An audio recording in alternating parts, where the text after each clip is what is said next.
151, Yes sir, 52, 151. concentrated sodium hydroxide can separate a mixture of A में दोनों dissolve हो जाएंगे, एम्फोट्रिक हाइड्रोक्साइड बनाते हैं। बॉम्बे को सेपरेट कर सकते हैं, बॉम्बे आएगा बेटा, एक डिसॉल्व हो जाएगा, एक डिसॉल्व नहीं होगा, है ना? Yes sir. क्रोमियम, हाँ ओके। 52 सर 52 में बी और D option. which of the following ion is oxidized by copper 2 as well as ferric ion? Bombay, Delhi, sorry Bombay Calcutta नहीं होगा, कॉपर ही बेटा इनको ऑक्सीडाइज करता है, आयरन नहीं कर पाता। अच्छा बताओ, अगर आयरन कर लेता, मेरी बात समझना, अगर फेरिक आयन साइनाइड को या थायोसाइनेट को ऑक्सीडाइज कर देता तो आज टर्नबल्स ब्लू देखने को भी नहीं मिलता, आज ब्लड रेड कलर का सोल्यूशन देखने को भी नहीं मिलता। कि मिलता? बोलो। नहीं मिलता सर। No sir. इसका मतलब थायोसल्फेट होगा, thiosulphate. Question 53,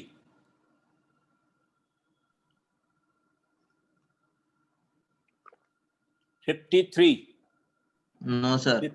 54 no sir. Sir 54 का Z.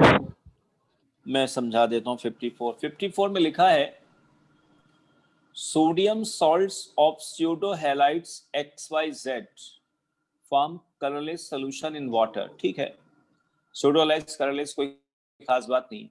Solution of X decolorizes I3 minus solution with the brisk effervescences. ठीक है ना? इसका मतलब ये हुआ कि जो X है ना, स्यूडो हैलाइड है, जिसमें बेटा रिड्यूसिंग कैरेक्टर होगा, और ये I3 माइनस को क्या करेगा? रिड्यूस करेगा।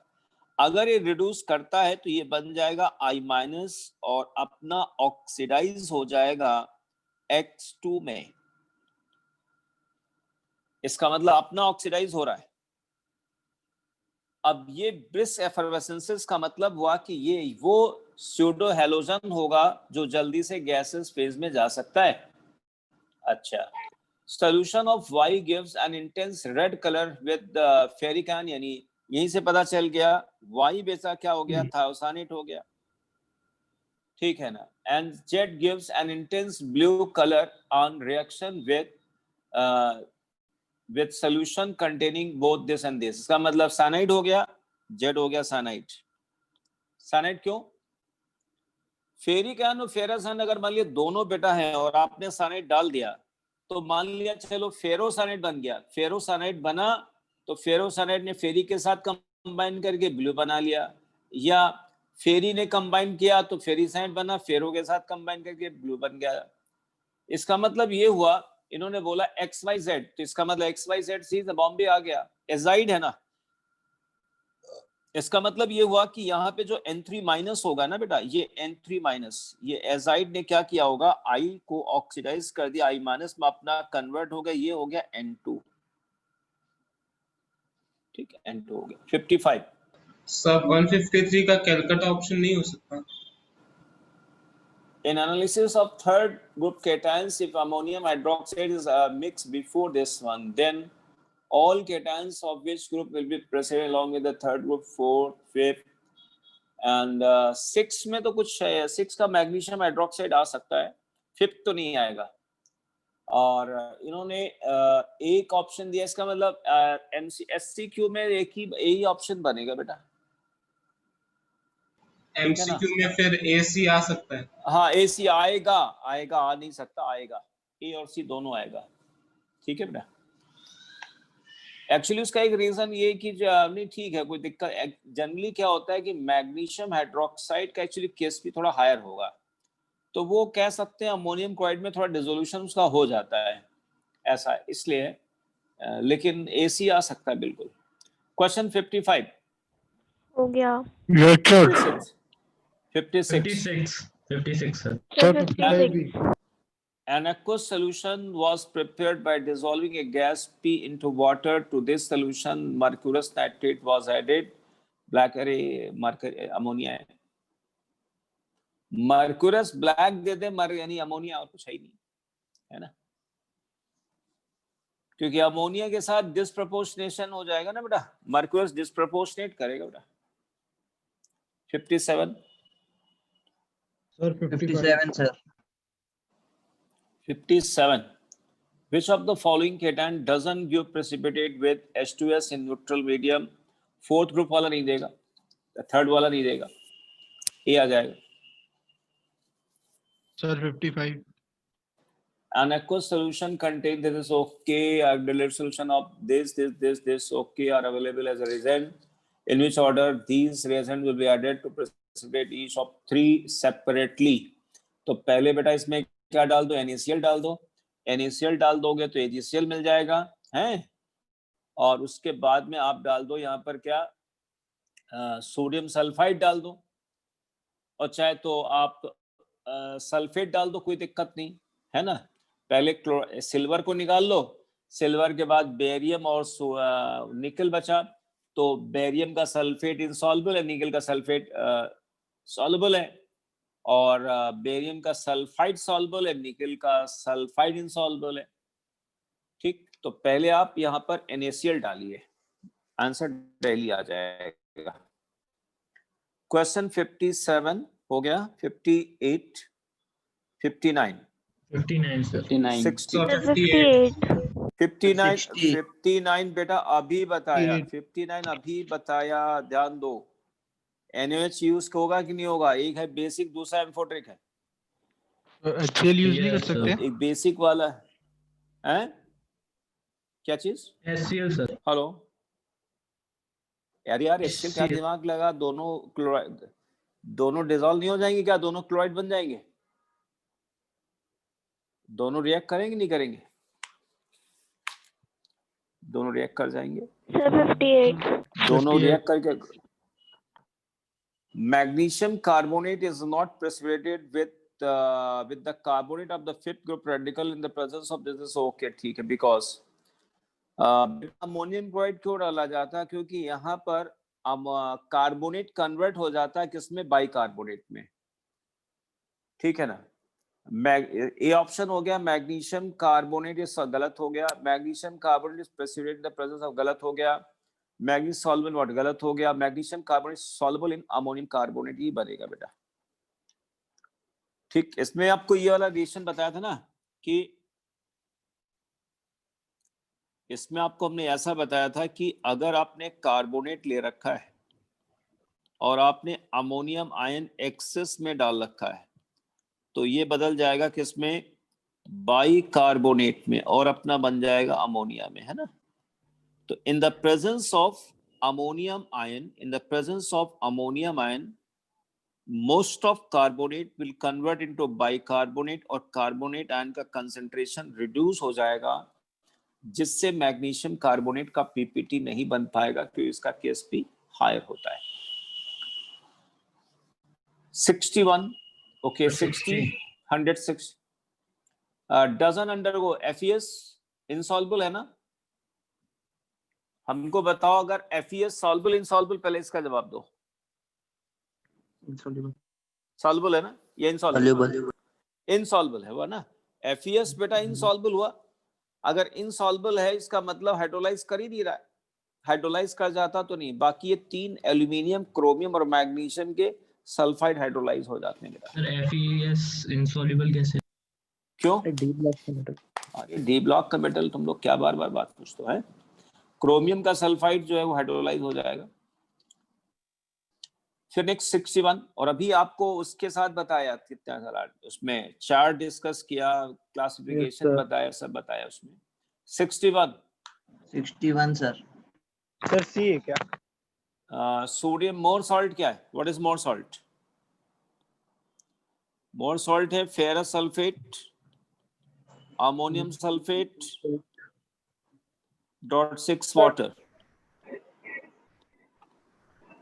Sodium peroxide BaCl2, ammonium sulphide H2S, react करेगा, और यहां पर अमोनिया गैस बनेगी, फेरिक हाइड्रोक्साइड बनेगा, बेरियम सल्फेट का पीपीटी बनेगा, FeS बनेगा, और यहाँ नो रिएक्शन। बताओ क्या आयरन H2S के साथ पीपीटी बनाएगा? नहीं बनाएगा ना। अगर बना लेता तो सेकंड ग्रुप में ही बन जाता बेटा। 62, 63, सर 62 का C और D option. Ferric gives question है ये रेड तो। कलर है, रिपीट क्वेश्चन है ये तो। Ferric gives red colour solution with potassium 1000, सही है ना। और डेली गलत होगा, डेली गलत है। क्यों? अरे क्यों क्या यार, कितनी बार बताएंगे बेटा। थायोसाइनेट किसके साथ ब्लड रेड कलर का सॉल्यूशन बनाता है? Fe3 के थायोसाइनेट साथ। फेरिक के साथ, फेरस के साथ कोई बेटा कलर नहीं बनाता है ना। फेरस के साथ नहीं, फेरिक के साथ बनाएगा। Okay sir. अभी आज ही 1-2 बार बता चुका हूं इसको, आज ही के डिस्कशन में आया। 63, 63, 64, हो यस गया sir. Sir. 64 65। Sir. 64 T colour solution है, BaCl2 डाल दिया, व्हाइट बन गया। इसका मतलब क्या हुआ कि पी कलर सोल्यूशन अगर है तो हो सकता है इसका कलर किस कारण से आ रहा हो? Cation DD transition. केटायन में डीडी ट्रांजिशन होगा, ठीक है ना। और इसका जो एनायन है वो बेरियम के साथ कंबाइन करके पीपीटी बना रहा है, ठीक। The salt P in the above reaction is, A नहीं हो सकता, यस सर। ठीक है ना। ए हो और बी सकता नहीं है, होंगे, ए और बी नहीं होंगे। नहीं हो सकता। हाँ, और बॉम्बे भी नहीं हो सकता क्योंकि बॉम्बे में जिंक आ जाएगा, कलकत्ता आएगा, दिल्ली भी नहीं होगा। दिल्ली भी नहीं हो सकती। है ना, कलकत्ता आ जाएगा। 65, 66, 66। which of the given cation is soluble in excess ammonia as well as excess NaOH? Amphotic, amphotic D block, check करो कोई एम्फोटिक डी ब्लॉक है? Bombay, Bombay. 67, 67 purple colour solution on reaction with SnCl2 auric chloride.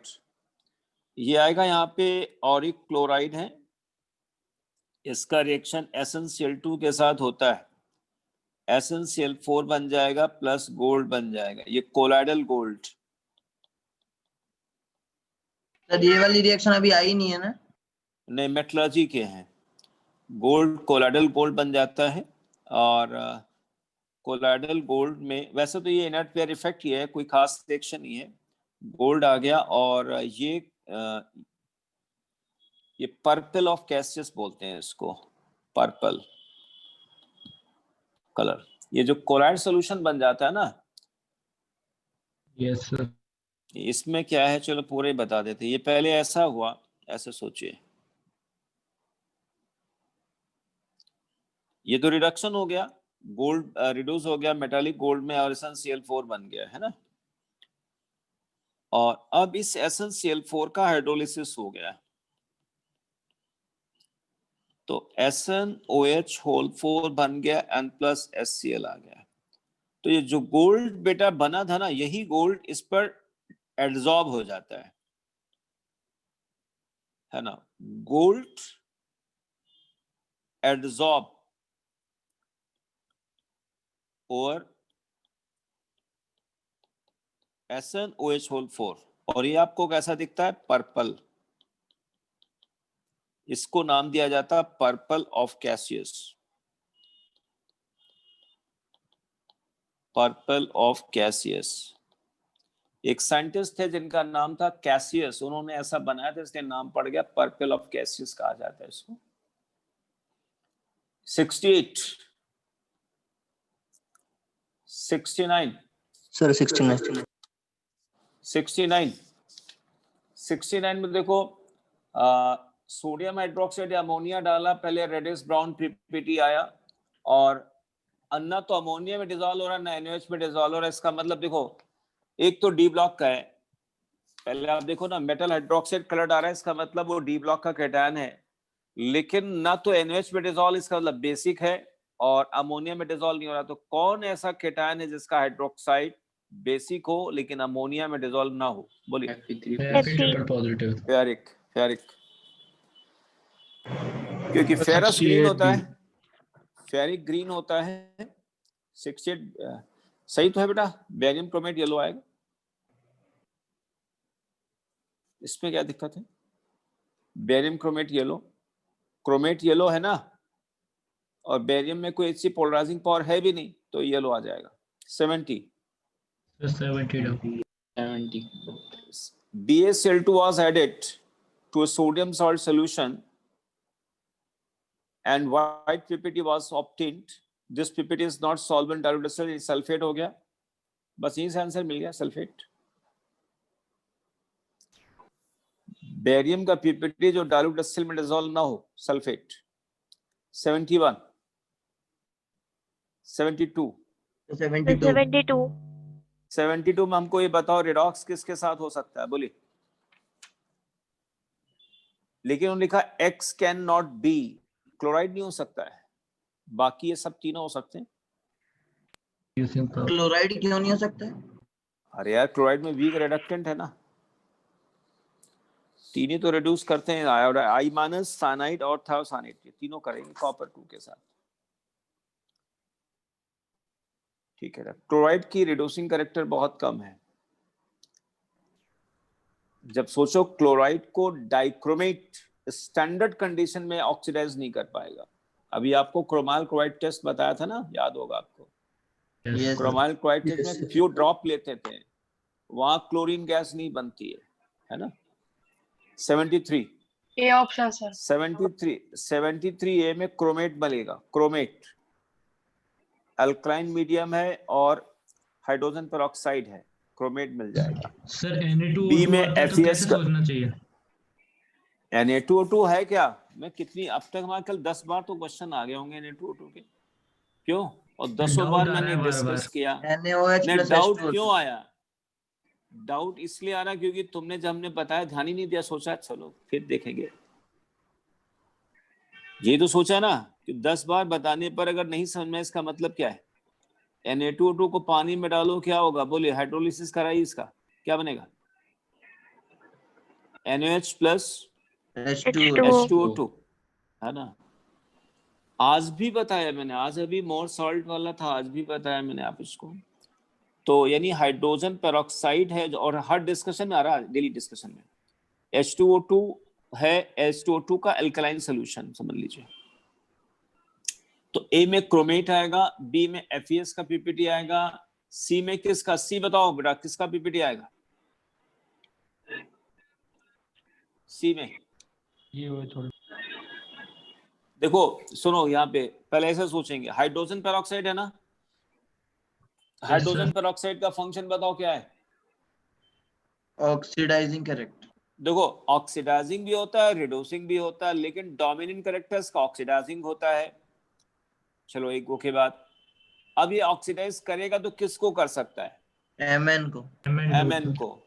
अब Mn को oxidise करके कहाँ जाएगा? 6 4 6 7 4 6 7 के लिए देखो 4 6 अरे पूरी बात सुन, 4 6 7 के लिए अलग अलग कंडीशन है। अगर वीकली एस बेसिक है तो 4 आएगा, वीकली बेसिक में 4, स्ट्रॉन्गली अल्कलाइन में 6 और एसिडिक में 7। या मीडियम क्या है? वीकली बे, अमोनिया वीक बेस कहा जाता है, वीक बनेगा तो MnO2 बनेगा।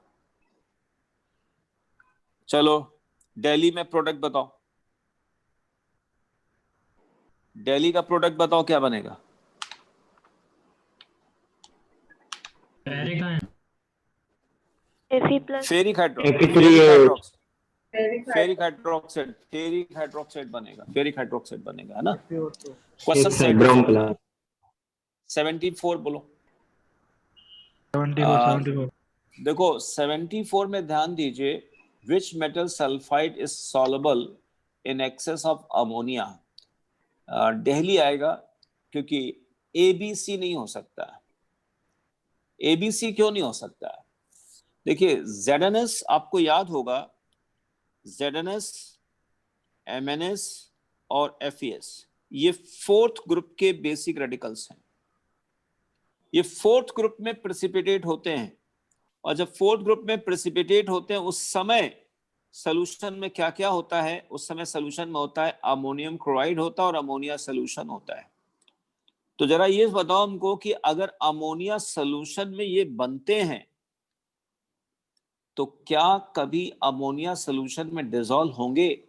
बोलो। नो नहीं सर। सर। नहीं। एक इसी पे एक सवाल और बताओ।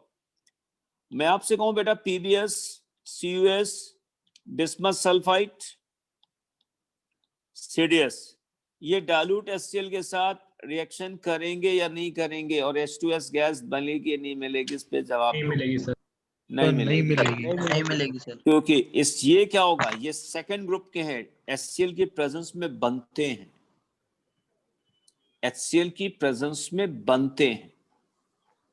सेकंड ग्रुप में आप क्या करते हो? HCl डालते हो, फिर H2S गैस पास कराते हो। तो H2S की प्रेजेंस मतलब H2S के साथ सल्फाइड बनाते हैं और HCl रहता वहां पर। तो अगर ये HCl के साथ रिएक्ट कर जाते हैं तो फिर मिलता क्यों PPT, है ना? ऐसे सोचिए इसको।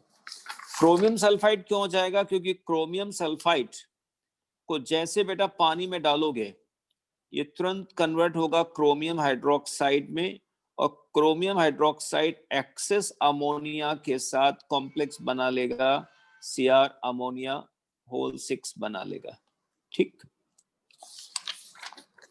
Then 75, 76, 77, 76 76 which of the following will not give positive Browning test? Lead आ गया। कौन नहीं देता? जिन केटाइन के सल्फेट इनसॉल्युबल होंगे, जिन केटाइन के सल्फेट इनसॉल्युबल होते हैं वो नहीं बनाते, क्योंकि हमने बताया था ना कि जैसे आपने लेड नाइट्रेट डाला तो लेड सल्फेट बन जाएगा, और लेड सल्फेट हैवी होता है ना, तो जब हम सल्फ्यूरिक एसिड उसमें डालेंगे तो वो क्या होगा? टर्बुलेंस फील करेगा, और टर्बुलेंस फील करने के कारण क्या होगा? वो ब्राउनिंग पर एक जर्क लगेगा और ब्राउनिंग जो है बन के टूट जाएगी। ठीक है ना? इसलिए जैसे ऐसे सोचिए, एक पानी है बेटा, पानी में मान लिया बालू है, रेत है, सैंड पड़ा हुआ है, और ऐसे रखा हुआ तो सैंड नीचे दबा रहेगा। अब मान लिया उसी पानी में ऊपर से पानी आप डालिए, तो क्या सैंड चुपचाप बैठा रहेगा? सैंड में टर्बुलेंस आएगी, टर्बुलेंस टर्बुलेंस आएगी। आएगी। तो वही चीज वहां पे भी है कि लेड सल्फेट का जो PPT बन जाएगा, जब हम सल्फ्यूरिक एसिड डालेंगे तो टर्बुलेंस आएगा, उससे पूरा सिस्टम क्या होगा? डिस्टर्ब होगा, और ब्राउनिंग जानते हो तो शेक करने पर टूट जाती है। 77, 78, 79, 80 sir 79। which of the 8B. following combination of doesn't undergo redox reaction aqueous medium? देखिए A में रिडॉक्स होगा, B में होगा, C में नहीं होगा, D में होगा। सर C में डाउट। C में क्यों डाउट आया? जवाब दो, बताओ। लेड का I- के साथ रिडॉक्स होता है नहीं होता है? लेड 2 में है तो नहीं जाएगा।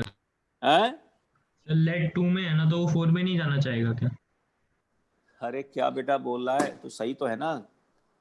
ये बताओ I- लेड 2 को 4 में क्यों ले जाएगा? पहली बात तो ये बताओ, यहाँ पे बना क्या? PbI2 बना नहीं बना? हेलो? यस सर, हाँ वो बाद में होगा। ठीक है सर। PbI2 बना कि नहीं बना? अब PbI2 बन गया, PbI4 नहीं बनेगा अगर I- में ऑक्सीडाइजिंग कैरेक्टर थोड़ी है, यस रिड्यूसिंग है, और न लेड को 0 में ले जाएगा। सर। अगर यस इनके बीच अगर इनके बीच रिएक्शन होती तो आज तक हमने PbI2 बेटा येलो होता है, येलो आता, खूब चिल्लाया, तो हमारा चिल्लाना बेकार हो गया ना, हम बेवकूफ बन जाते। Yes yes sir. और तुम लोग कैसे समझाएं भाई? कभी ये भी तो सोचना पड़ता है, हाँ यार सर तो PbI2 का कलर बता रहे, इसका मतलब तो एग्जिस्ट करता होगा, तभी तो बता रहे थे ना, क्यों? Okay. चलो आई में कंफ्यूजन 180 सर 178. पहले 180 बताओ. Which of the following cation doesn't respond to the above reaction? A आएगा, B आएगा, C नहीं आएगा. हो गया,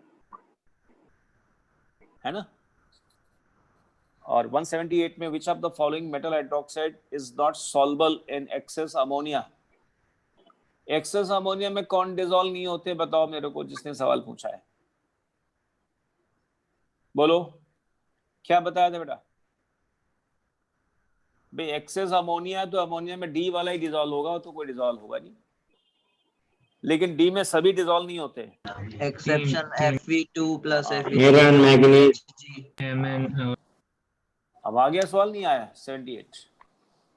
तो बेटा 180 तक हो गया. अब 180 के बाद अगले क्लास में आप लोग करके आना. एक तो 197 यानी कितने सवाल हो गए, 17 क्वेश्चन यहाँ पर हो गए, और एक्सरसाइज 17 के साथ साथ शुरुआत से टेस्ट भी चलेंगे है. हम लोग. हाँ तो टेस्ट कर लेना. अच्छा मंडे को आपका आएगा पेपर है, मंडे को क्लास आएगा, मंडे को क्लास. तो मंडे को कर सकते हो ना बेटा. Yes sir. सर दशहरा भी है. दशहरा में क्या करोगे तुम? रावण जयंती देखेंगे सर. रावण मारने जाओगे बेटा? यस है? सर. सूपनखा पकड़ लेंगे तो तुमको जाएंगे सर. हैं? सर आप नाम ले देंगे वो चली जाएगी. हैं? सूपनखा तुमको अपने घर उठा ले जाएंगी. अच्छा एक काम करो, यहाँ पे एक्सरसाइज 1 में शुरुआत में एनाइन से 1 से लेके 15 तक कर लो, और उधर जो है पूरा 97 तक कर लो. ठीक है ना, या 20 कर दूं? नहीं सर 15. 20 15 ठीक है सर. अरे नहीं, होल नंबर रखो, होल नंबर रखो. तो 17 ही कर देते सर. डन सर सारे ही होल नंबर. 197 तक. 20 कर दो. सर तो 13 कर दो, एग्जैक्ट होल नंबर आ जाएगा. नहीं नहीं 13 नहीं करना है. कर दो. ऐसा करो, चलो 15 तक करके आओ. 15 और 17 उधर. ओके चलो आगे सर बढ़ाता हूँ. रिवीजन करा दो आज. कोई रिवीजन नहीं, खूब पढ़ो, मस्त रहो. अभी सर, रिवीजन रिवीजन करा दो. ये बताओ अभी ये सॉल्ट एनालिसिस डिस्कस किया, रिवीजन नहीं और क्या है हमको बताओ. हाँ बेटा रिवीजन ही था.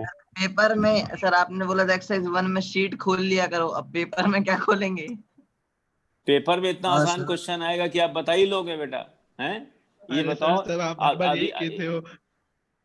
ये हमको ये बताओ, अभी तक ये क्वेश्चन करते करते तुमको कुछ इतना तो पता चली गया कि यहाँ पर भैया ये रिएक्शन यहाँ पर होगी अमोनिया में. भाई लॉर्ड फेयर के क्वेश्चन कौन आ रहे हैं? अमोनिया में कौन डिसॉल्व होगा, कौन नहीं होगा, कौन H2S के साथ पीपीटी बनाएगा, नहीं बनाएगा, बार बार ये आ रहा है.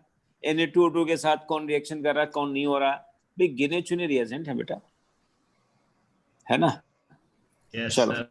Yes sir. बार बार वही क्वेश्चन आ रहे तो हैं, पेपर सिंपल होता है ना, वही क्वेश्चन. और मेंस आ रहा वैसे भी तो बहुत सिंपल है. सर तो उसके लिए केवल चार्ट ही देख ले जो इम्पोर्टेंट नोट्स में हाँ दिया हाँ है. बस हाँ बहुत चार्ट देख लो, बहुत है. बल्कि ये क्वेश्चन टफ है और इससे आसान क्वेश्चन आएंगे उसमें तो बहुत आसान है इससे. ठीक है. सर आप हर बार अच्छा, यही बोलते अच्छा. हाँ सर आप हर बार यही बोलते. यही बोलते और यही होता है. अरे यही होता है तभी तो बोलते हैं ना. तो सर पेपर में हमसे गलत क्यों हो जाते हैं? वो तुम घबरा जाते हो तो हम क्या देने. तुम घबरा जाते हो हैं, और हमारे सामने तुम घबराते नहीं हो, क्योंकि जानते हो हमारे गुरु बैठे हुए, तो हम क्यों घबराएं भाई, क्यों? मैं बैठा हूँ, पेपर मेरे सामने करके देखो, बिल्कुल नहीं घबराओगे. ओके चलो. पूछ ही लेंगे. हाँ पूछ लिया करो, कोई दिक्कत नहीं, बता देंगे. ओके बेटा, पिछले क्लास में हमने बेटा मेटलर्जी स्टार्ट किया था, और मेटलर्जी में हम बात कर रहे थे कंसंट्रेशन, और कंसंट्रेशन में हमने 2 मेथड बताए थे. सॉरी एक ही मेथड बताया था जिसका नाम था ग्रेविटी सेपरेशन. ग्रेविटी सेपरेशन का एक नाम और है लेविगेशन, है ना, लेविगेशन. और लेविगेशन किस पर बेस्ड है बताओ? Hydraulic particles. हाँ कि और Force particle are heavier than gang. Particle, है ना. इसको लेते हुए मैंने एक बताया था हाइड्रोलिक क्लासिफायर बताया था, हाइड्रोलिक वॉशिंग बताया था, एक विल्फेट टेबल मेथड बताया था, है ना. ये सर वो लास्ट एक वाला और समझ में नहीं आया था. कोई दिक्कत नहीं, छोड़ दो उसको, कोई मतलब नहीं। ठीक है ना, विल्फ्रेड टेबल मेथड था एक, जिसमें मतलब छन्ना है समझो एक हिसाब से। ठीक, अब आज जो अभी बताने, एक और आता है इसमें पैनिंग। पैनिंग कोई खास ये रोल नहीं यहाँ पे। एक आता पैनिंग। क्या है पैनिंग, इसको समझिए बेटा। आप ऐसे सोचिए, ये it is used for concentration of gold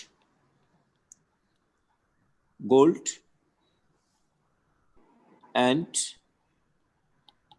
it is based on gravity separation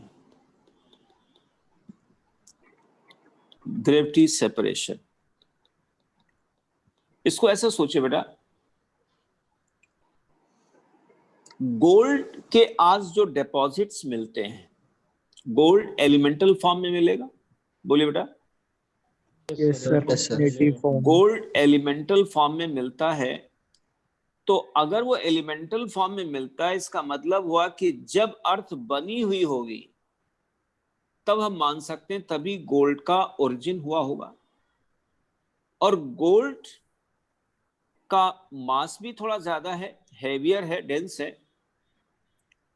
तो मतलब जैसे मान लिया, जो कहा जाता है कि अर्थ कभी पहले मोल्टन फेज में थी, तो जो गोल्ड जो बना होगा उसने किसी के साथ रिएक्ट तो नहीं किया, तो गोल्ड के जो ग्रैन्यूल्स हैं वो क्या हो गए, मोल्टन रॉक में क्या हो गए, एम्बेडेड रहे होंगे। और जैसे जैसे वो ठंडा हुआ, रॉक ठंडा हुआ, उसी रॉक के अंदर ट्रैप हो गए। इसीलिए ज्यादातर आप देखेंगे कि जो गोल्ड के रॉक्स ज्यादातर हैं वो आपको मेटामॉर्फिक रॉक में मिलते हैं।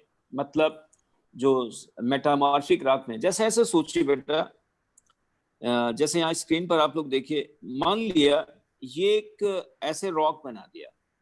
आपने पढ़ा होगा कि माउंटेन, जो अर्ली माउंटेन, वो कैसे बने, हिमालय कैसे बने, टेक्टोनिक एक्टिविटी से बने ना। यस तो सर। जैसे मान लिया ये एक रॉक, ये आया एक रॉक, दोनों रॉक के बीच में मान लिया कोलिजन हुआ और ऐसे माउंटेन बन गया ऐसे, Fold. तो है ना, ये न्यू एज माउंटेन। अच्छा, यहाँ पर जो गोल्ड के ग्रेन्स थे, जो गोल्ड के ग्रेन्स इसके अंदर रॉक के अंदर ट्रैप थे, अब देखिए उसी हिल्स पर आ गए। देखो ये जो हिल्स का फॉर्मेशन हुआ है इसमें आ गए गोल्ड के ग्रेन्स। अच्छा, इन द मीन टाइम, हजारों साल पहले ऐसी घटना घटी होगी, तो मीन टाइम में क्या हुआ, बरसात हुई। जैसे दिन में गर्म, रात में ठंडा, बरसात हुई, तो हिल का डिसइंटीग्रेशन हो रहा है, मतलब ठीक है ना। तो ये जो गोल्ड के ग्रेन्स है ना, वो ऐसे यहाँ से ओपन होके इस फुट के, इस हिल के फुटहिल पर आ गए, जमीन पर यहाँ पर आ गए, फुटहिल पर जो पहाड़ी है उस पहाड़ी के नीचे आ गए। और नीचे आके, और सभी लोग जानते हैं जहां पर फुटहिल्स होती है वहां पर सेडिमेंट्री रॉक्स में पानी इकट्ठा हो जाता है, और वहां से पानी के थ्रू फिर वो एक नदी का फॉर्मेशन भी होता है। तो जो गोल्ड के ग्रेन्स यहाँ पर आए, वो गोल्ड के ग्रेन्स बेटा यहाँ पर इकट्ठा हो गए इस फुट हिल पर, और यहाँ से मान लिया रिवर है, तो ये रिवर बेड हो गए। तो रिवर बेड में ये गोल्ड के ग्रेन्स आपको यहाँ पर मिल जाते हैं। तो ऐसे गोल्ड के ओर्स को हम लोग बोलते हैं प्लेसर गोल्ड कहा जाता है। लेकिन जो गोल्ड के ग्रेन्स आज भी रॉक के अंदर दबे पड़े हैं, उनको बेटा हम लोग बोलते हैं वेन गोल्ड बोलते हैं। क्या बोलते हैं इनको, वेन गोल्ड बोलते हैं,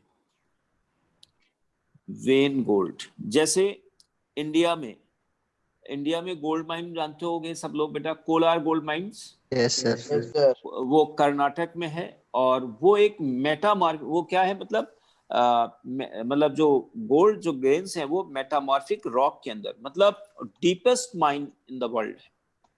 तो जानते हो उसमें क्या करते हैं, जैसे रॉक है ना, अंदर चले गए, रॉक को कट करते हैं, रॉक को कट करके ले आए बाहर, और उस रॉक को क्रश कराते हैं।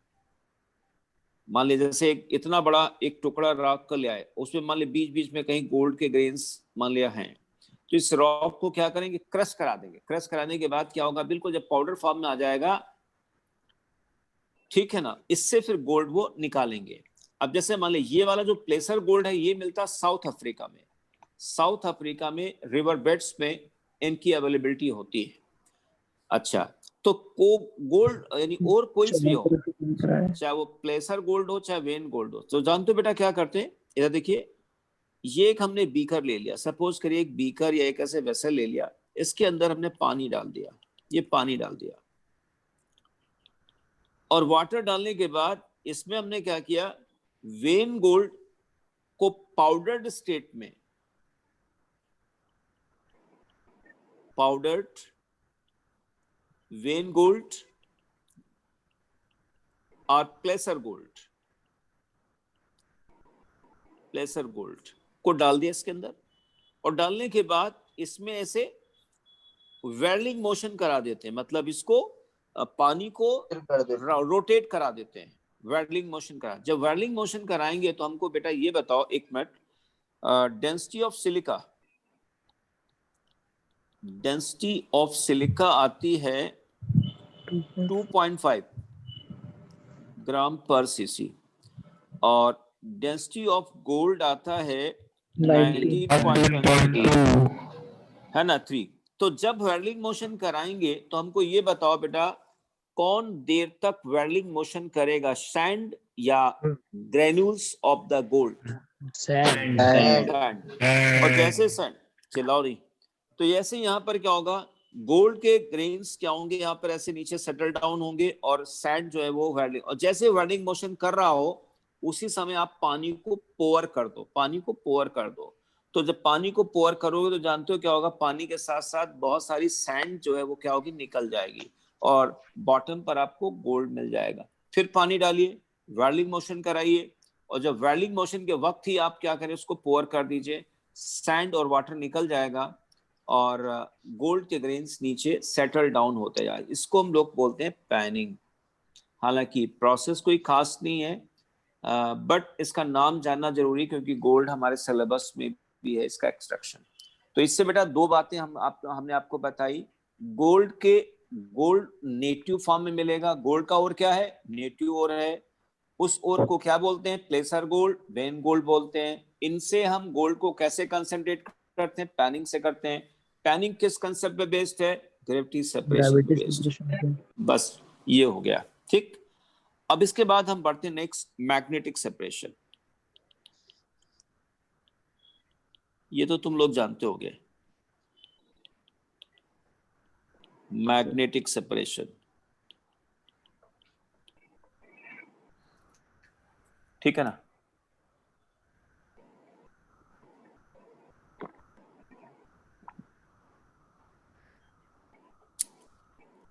मान ली एक रोलर ये हो गया, एक रोलर ये हो गया,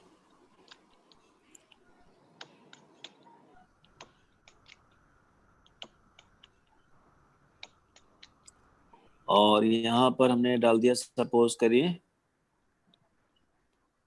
क्रस्ट ऑब्लिक पाउडर्ड और, ठीक, और ये हो गया non magnetic roller, non magnetic roller, और ये हो गया magnetic roller,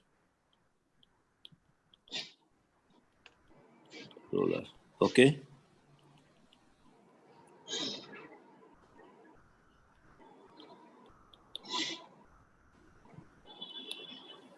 This is heap of magnetic substances.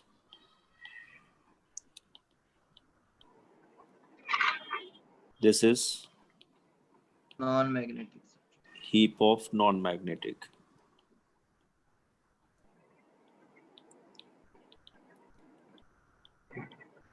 Substances. Okay. बेटा ये डायग्राम आपके लिए नया नहीं है, आप लोगों ने 9th 10th में भी पढ़ा होगा इसको, है ना? Yes sir. देखिए यहाँ पर ये दो रोलर हैं, एक नॉन मैग्नेटिक रोलर है और एक मैग्नेटिक रोलर है, और ये कन्वेयर बेल्ट होगी इस तरीके से जो मूव करती है, और इधर हॉपर के थ्रू हम क्रस्ट या पाउडर रोड को डालते हैं। तो जब डालेंगे तो बेटा जानते हो क्या होगा, due to centrifugal action non magnetic substances क्या होंगे, दूर गिरेंगे।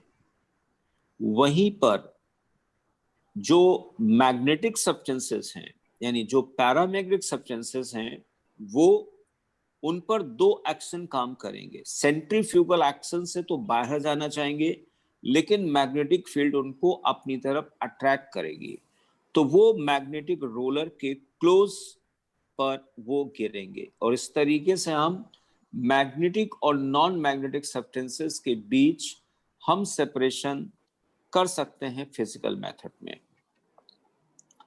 एक और बात स्टूडेंट बताएं, जैसे मान लिया आप ऐसे सोचिए कि पहले इलस्ट्रेशन एक लेता हूं, है ना? इसका जो सबसे ज्यादा इलस्ट्रेशन सबसे ज्यादा जो पूछा गया है उससे हम बात करते हैं। देखिए टिन का कंसंट्रेशन ऑफ इलस्ट्रेशन, ये सबसे ज्यादा बेटा पूछा गया एग्जाम में। Illustration of concentration of ore of tin stone or cassiterite. Its formula is SnO2. Okay, तो बेटा हमको ये बताइए कि SnO2 के बारे में अगर हम जानना चाहें कि पैरामैग्नेटिक होगा या डायमैग्नेटिक हो, पहले इस पे बात करते हैं, है ना? इस पे बात करते हैं, कैसे चेक करते हैं। ओके, देखिए फिर अपनी बॉन्डिंग की बात आपको बताते हैं। हमने आपको बता रखा है कि अगर कोई डाया एटॉमिक मॉलिक्यूल है तो उसका मैग्नेटिक कैरेक्टर हम निकालेंगे MOT से, मॉलिक्यूलर ऑर्बिटल थ्योरी से। अगर कोई पॉलीएटॉमिक है तो उसको हम निकालेंगे VBT से। तो SnO2 बेटा पैरामैग्नेटिक है या डायमैग्नेटिक है, इसके बारे में बात करते हैं। SnO2 एक पॉलीएटॉमिक स्पीसीज है। अब पता नहीं, जैसे मान लिया यहाँ बेटा SnO2 है, अब पता नहीं SnO2 कोवेलेंट है यानी मान लिया हमको कुछ नहीं आता है, तो हमने जानते इसको कई तरीके से मैं सोचता हूँ। एक हमने सोच लिया कि O double bond SN double bond O बना लिया, एक बार हम ऐसा सोच लेता हूँ, मान लिया मैं दिमाग में चला गया। तो बेटा टिन में 4 इलेक्ट्रॉन होंगे, वैलेंस शेल में 4 इलेक्ट्रॉन यूज हो गए, ऑक्सीजन पर कोई इलेक्ट्रॉन नहीं है, यानी म्यू इफेक्टिव 0 आ गया। दूसरा मन करता कि नहीं यार, सर ने कहा था कि जब सिलिकॉन ऑक्सीजन के साथ डबल बॉन्ड नहीं बनाता तो टिन क्यों बनाएगा, यानी यहाँ पर सिंगल बॉन्ड होगा, O and this one, O and this one, O and this one। अब देखिए अभी भी यहाँ पे कोई इलेक्ट्रॉन नहीं, यानी म्यू इफेक्टिव 0 हो गया। फिर मन में लगता कि यार ये मेटल और नॉन मेटल आयनिक ना हो, तो हमने अब ऐसे बना दिया, SN4+ बना दिया, प्लस ट्वाइस ऑक्साइड बनाया, इनमें भी कोई इलेक्ट्रॉन नहीं, म्यू इफेक्टिव 0 है। तो डियर स्टूडेंट्स, हम आपको बता दें, कोई भी कंपाउंड पॉलीएटॉमिक अगर है, आप उसको आयनिक बना लो, आयनिक मान लो, कोवेलेंट मान लो, मैग्नेटिक मोमेंट पर कोई भी असर नहीं आएगा। ठीक है बेटा? तो जैसे हमने SnO2 बताया है यहाँ पर, ठीक है ना? तो SnO2 में कहीं पर भी कोई इलेक्ट्रॉन बेटा यहाँ पर नहीं आ रहा, ठीक? तो इसलिए SnO2 कैसा हुआ, डायामैग्नेटिक हो गया।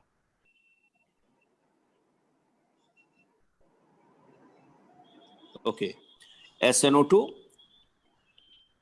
it is diamagnetic. It is diamagnetic. Tin stone tin stone is found to be associated with If 3 or 4. paramagnetic impurities of wolframites or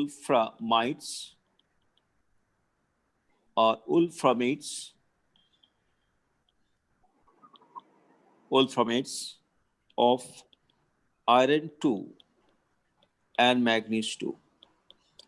हालांकि यहीं से पता चल गया कि वुल्फ्रामाइट्स या वुल्फ्रामेट्स आयरन 2 और मैग्नीज 2, भाई आयरन और मैग्नीज बेसिकली क्या है, ये पैरामैग्नेटिक है। तो अगर ये पैरामैग्नेटिक है तो आयरन, इनके कंपाउंड जो भी होंगे वो कैसे होंगे, पैरामैग्नेटिक होंगे।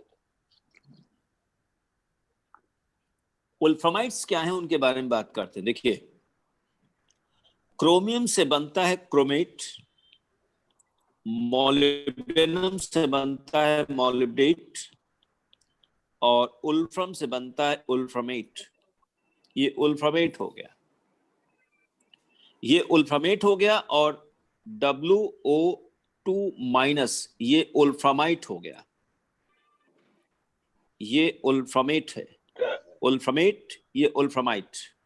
इसका म्यूफैक्टू 0 है, इसका म्यूफैक्टू 0 नहीं है। ठीक बेटा।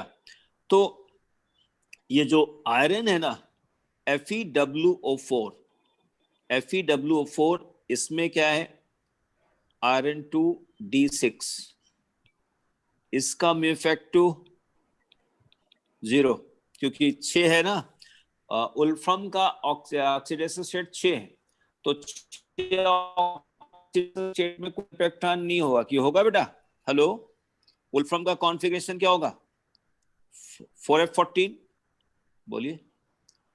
4F14, 5D5, 6S1, ये वुल्फ्रम का कॉन्फ़िगरेशन है। अगर वुल्फ्रम का ऑक्सीडेशन स्टेट 6 हो गया तो कोई इलेक्ट्रॉन बचा क्या बेटा? Hello, No sir. नहीं बचा। तो इसका म्यूफैक्टू नॉट 0।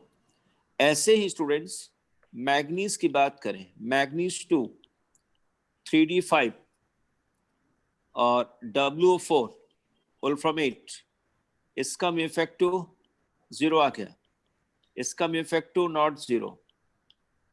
तो बेटा, टिन स्टोन के साथ, SnO2 के साथ ये इंप्योरिटीज मिलती हैं जो कि पैरामैग्नेटिक हैं। इसलिए हम टिन स्टोन को कंसंट्रेट करने के लिए मैग्नेटिक सेपरेशन यूज कर सकते हैं। Therefore magnetic separation is used for concentration of tin stone. Tin stone.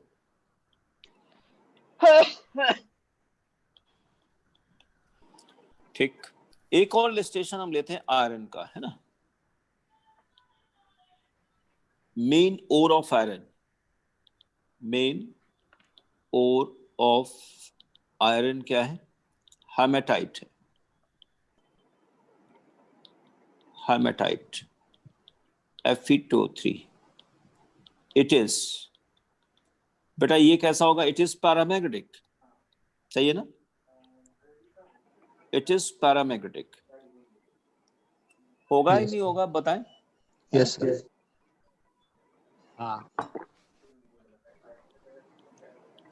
It is found to be associated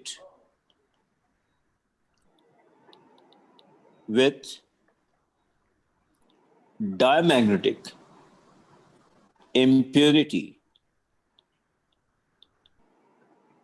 of silica। बेटा सिलिका कैसा होगा? डायमैग्नेटिक होगा कि नहीं होगा? हेलो, डायमैग्नेटिक है ना।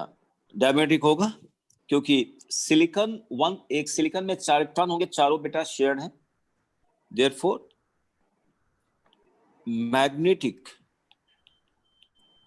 magnetic separation is used for concentration of hematite. Okay अच्छा, यहीं पर एक बात और बोलना चाहेंगे। जैसे ऐसे सोचिए, हेमेटाइट में मान लिया जो गैंग है, तो गैंग हो गया डायमैग्नेटिक और हो गया पैरामैग्नेटिक, तो कंसंट्रेशन हम करेंगे मैग्नेटिक सेपरेशन से। तो पहले हम ग्रेविटी सेपरेशन कराएं या पहले मैग्नेटिक सेपरेशन कराएं? इस पे बताओ क्या करूं पहले? मैग्नेटिक। फिर ग्रेविटी नहीं। हाँ, पहले बेटा मैग्नेटिक होगा फिर ग्रेविटी होगा। जानते हो क्यों? अगर आपने पहले ग्रेविटी करा दिया तो जरा सोचो ग्रेविटी में कितना सारा पानी लगेगा, समय भी लगेगा, पानी भी कितना सारा कंज्यूम होगा, पानी की वेस्टेज होगी। मैग्नेटिक में कुछ भी नहीं करना, एक बार वो आपको इंस्ट्रूमेंट वो प्लांट लगा देना है, वो चलता जाए, बस बिजली का खर्च होगा और कुछ भी नहीं होने वाला है। तो काफी हद तक हमारा सिलिका निकल जाएगा और उसके बाद फिर हम उसकी वॉशिंग हम उससे करा दें ग्रेविटी सेपरेशन से, ठीक है ना। इसी तरीके से एक और होता है और chromite ore, chromite ore, this is ore of chromium, chromite, ore of chromium, chromium, ठीक है ना। फॉर्मूला FeCr2O3, F एक मिनट Cr2O4 आएगा, एक मिनट FeOCr2O3 4। हाँ बहुत देर। अच्छा बताओ बेटा क्या होगा इसकी स्थिति बोलिए। तो Cr2O4 बेसिकली क्या होगा, this is equal to FeO plus Cr2O3, thick paramagnetic, और गैंग सिलिका डायमैग्नेटिक, ठीक। Therefore magnetic separation, magnetic separation हम लोग कराएंगे। तो सारे पैरामैग्नेटिक ओर्स के लिए सबसे पहले मैग्नेटिक सेपरेशन होगा? हाँ बिल्कुल बिल्कुल। अरे मैग्नेटिक सेपरेशन में कुछ भी काम करने, काफी हद तक मिट्टी निकल जाएगी ना। Yes sir.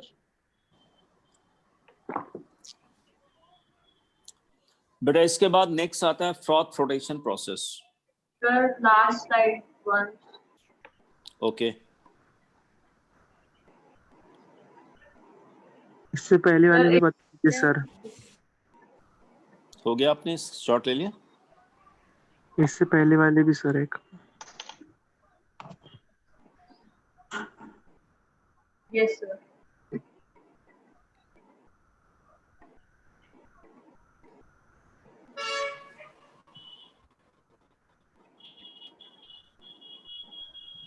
ठीक। Okay okay, third froth flotation process. Froth sir sheet flotation नहीं आई क्या आपके पास?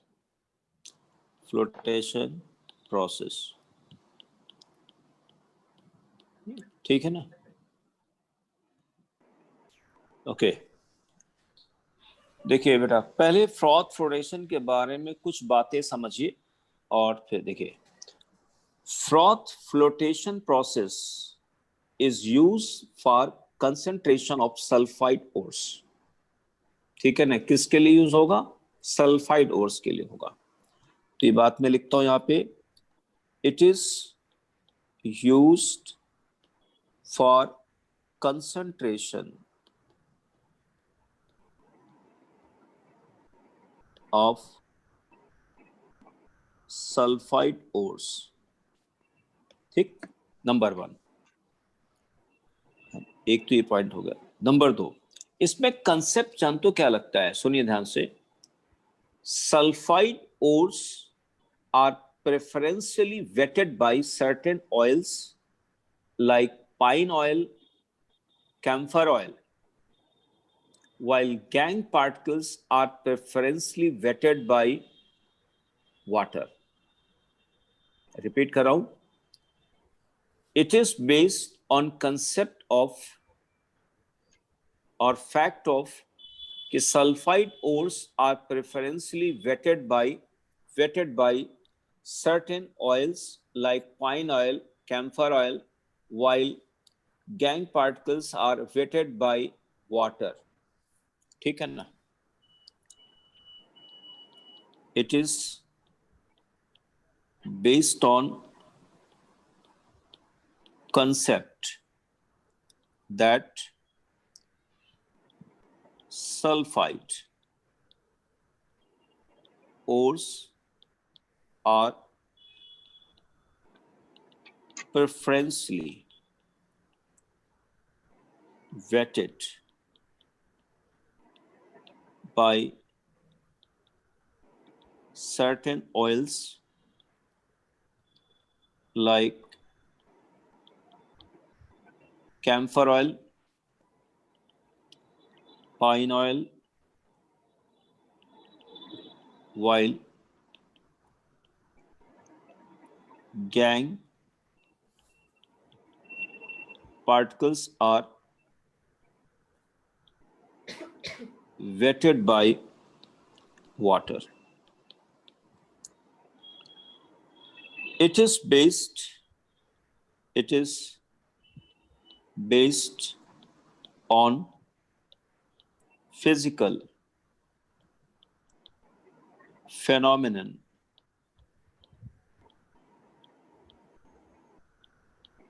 of adsorption. ये बेटा adsorption पर बेस्ड है, ठीक है ना? adsorption पर बेस्ड है. इसमें क्या वर्क करता है, इसका बेसिक फंडा हम आपको बताते हैं, सुनो ध्यान से. जैसे मान लिया हमारे पास गैलेना है. क्या है? गैलेना है. तो मान लिया ये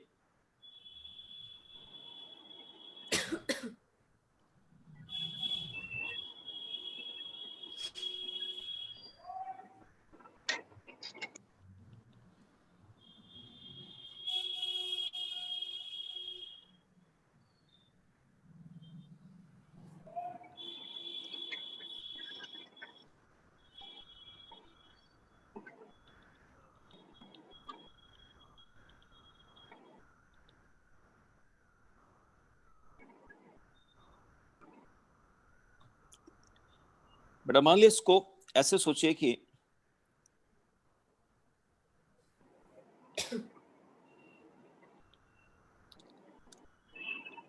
ये जो है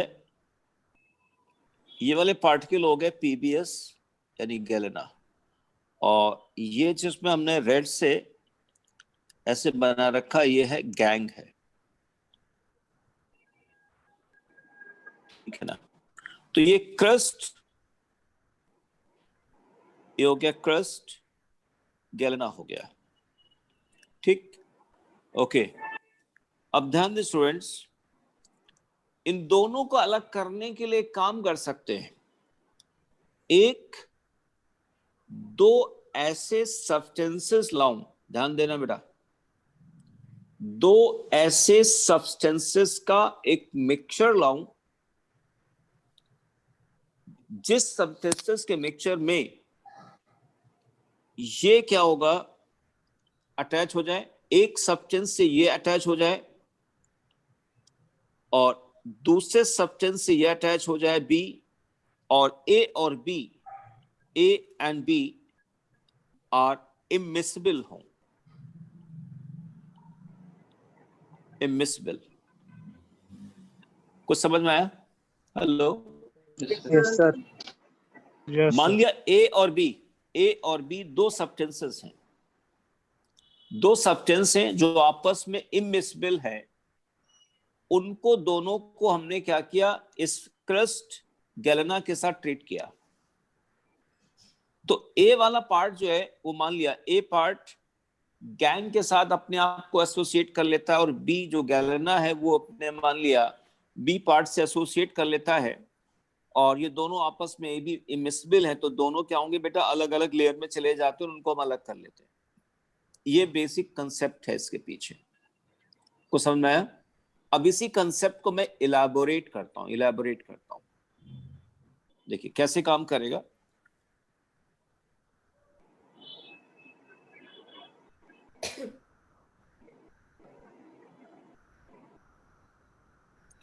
ये मान लिया एक वेसल है, और इसको हमने ऐसे यहां पे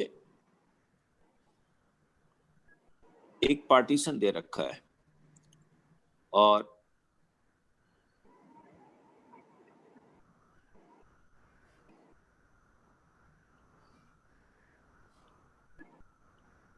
यहां से एयर पास कराते हैं, एयर, और एक यहां पर ऐसे वाइब्रेटर लगा हुआ है इसमें,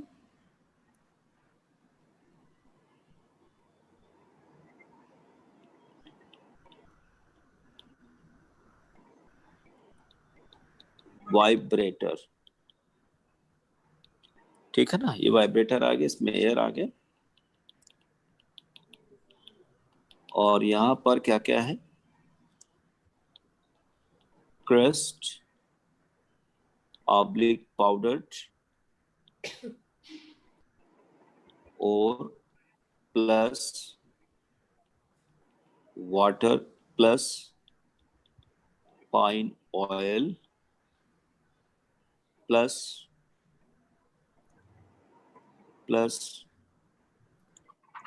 पोटेशियम, इथाइल जैंथेट, प्लस हो सकता है few drops of sodium cyanide. Okay, ध्यान दे स्टूडेंट्स, मैं समझाता हूं इसको। देखिए ये एक वेसल है बेटा यहाँ पे, है ना। इस वेसल को हमने ये पार्टीशन करा दिया, और यहां पर क्या हुआ, हमने सबसे पहले तीन चीजें ली। सबसे पहले तीन चीजें में क्या क्या ली, क्रस्ट या पाउडर ओर ले लिया, पानी डाल दिया, और पाइनऑयल डाल दिया। तीन चीजें हमने काम किए, बाकी चीजें अभी हमने नहीं डाली। अच्छा, ये तीन चीजों की पोजीशन बताओ कहाँ कहाँ होगी, बोलो। ऑयल सबसे ऊपर। देखो मैं बोलता हूँ, आप लोग सुनिए, है ना। वाटर देखो सबसे नीचे बॉटम पर होगा क्रस्ट या पाउडर, और यस सर। पानी होगा, उसके ऊपर पानी होगा, उसके ऊपर ऑयल पड़ा होगा, यस उसके ऊपर ऑयल लगा होगा, पड़ा होगा, ठीक है ना।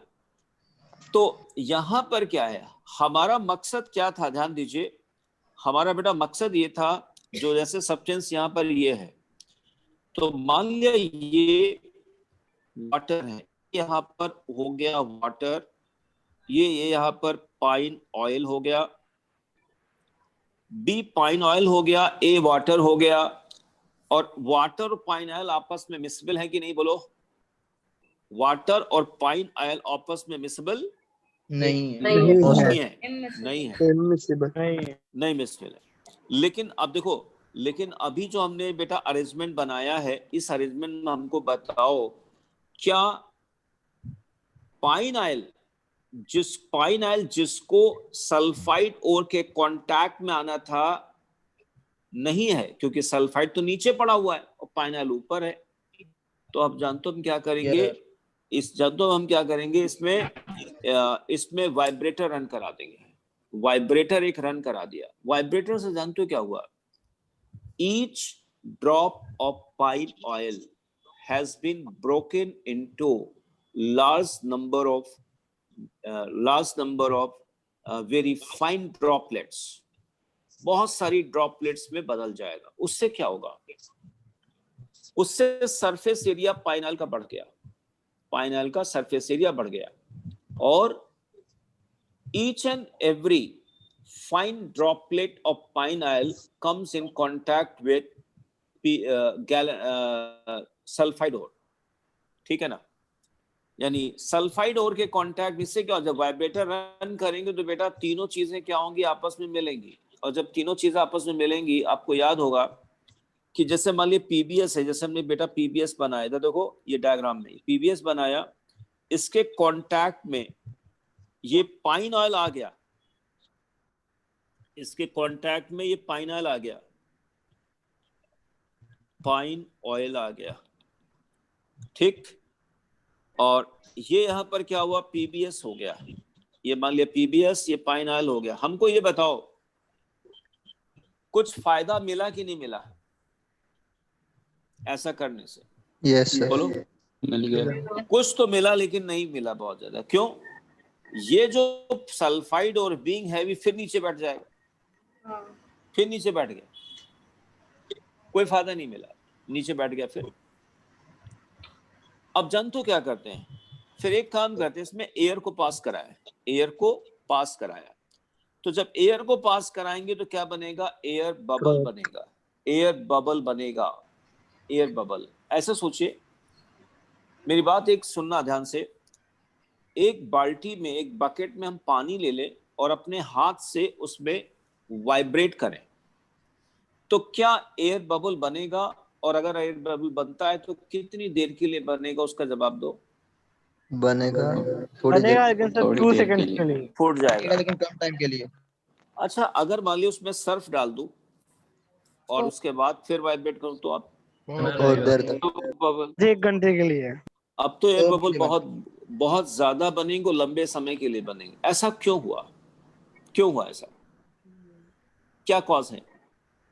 Because surf has reduced surface tension of water.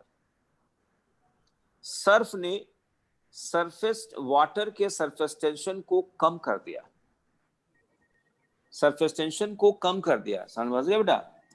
तो ठीक वही काम बेटा यहां पर पाइन ऑयल करेगा। सरफेस टेंशन तो पढ़ा होगा आप लोगों ने फिजिक्स में, है ना बेटा? Yes sir. तो पाइन ऑयल सरफेस टेंशन को कम कर दे रहा। कैसे कम करेगा, मैं आपको जवाब देता हूं। जैसे पाइन ऑयल है क्या, pine oil is long chain fatty acid, यानी फैटी एसिड समझते हैं ना, यानी यस सर। जैसे फैटी एसिड हो गया। आप ऐसे सोचिए, यहां पर जैसे ये वाटर मॉलिक्यूल है, इधर देखिए, ये वाटर मॉलिक्यूल है, ये वाटर मॉलिक्यूल का सरफेस हो गया ऐसे,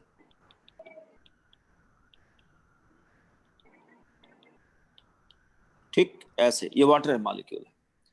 अब पाइन ऑयल है बेटा आता है, तो पाइन ऑयल में क्या करेगा, ये कार्बोक्सिलिक ग्रुप आ गया, तो जब पाइन ऑयल के साथ बेटा ये वाटर बनाएगा तो water as a Lewis base का काम करेगा या लुईस एसिड का काम करेगा, या मतलब एच देगा या वाटर का एच होगा उसके साथ बॉन्ड बनाएगा, या ओ आएगा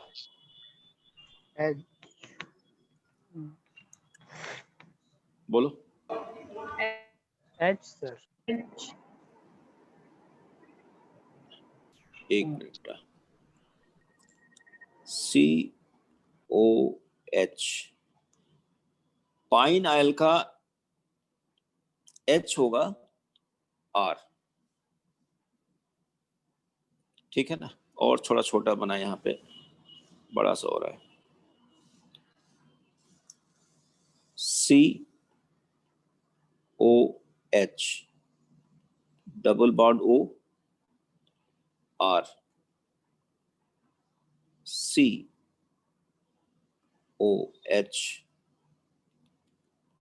डबल बॉन्ड O R। तो बेटा पाइनाइल ने क्या किया, जैसे हमने पाइनाइल डाला, पाइनाइल ने वाटर के साथ हाइड्रोजन बॉन्ड बना लिया, तो वाटर मॉलिक्यूल के बीच इस एक्सटेंट ऑफ H बॉन्ड क्या हो गया, वीक हो गया। बोलो वीक हो गया ना? Yes sir. अगर पाइनाइल ने वाटर मॉलिक्यूल के साथ बेहतर बॉन्ड बना लिया है तो वाटर के बीच का जो हाइड्रोजन बॉन्ड वो वीक हो गया, यानी सरफेस टेंशन क्या हो गया, कम हो गया। अच्छा, मान लिया इसी में, जैसे यहाँ देखिए, इसी में मैं एयर बबल पास, एयर को ब्लो करता हूँ, एयर ब्लो, तो जैसे एयर ब्लो करेंगे तो क्या होगा, ये एयर क्या होगा, एक्सपैंड जैसे करेगा। तो ये किस में कन्वर्ट हो गया, एक बबल फॉर्म में कन्वर्ट हो गया। मैं थोड़ा सा इसको डिलीट हटा देता हूं यहां से ताकि आपको समझ में आ जाए। तो ये यहां पर एक इसके अंदर हो गया एयर, ये हो गया एयर, और ये वाटर की लेयर, और इसके ऊपर बेटा यहाँ पर क्या होगा, पाइन ऑयल की लेयर। यहाँ पे 2 लेयर होंगी, डबल लेयर आएगी ऐसे। ये एक एयर बबल आया, इस एयर बबल पर 2 लेयर बन गई। अंदर वाली लेयर कौन सी होगी बेटा, अंदर वाली लेयर क्या होगी, water layer. Water water layer, और ऊपर क्या होगा, पाइन ऑयल लेयर होगा। पाइन ऑयल लेयर ऊपर हो जाएगी, ठीक।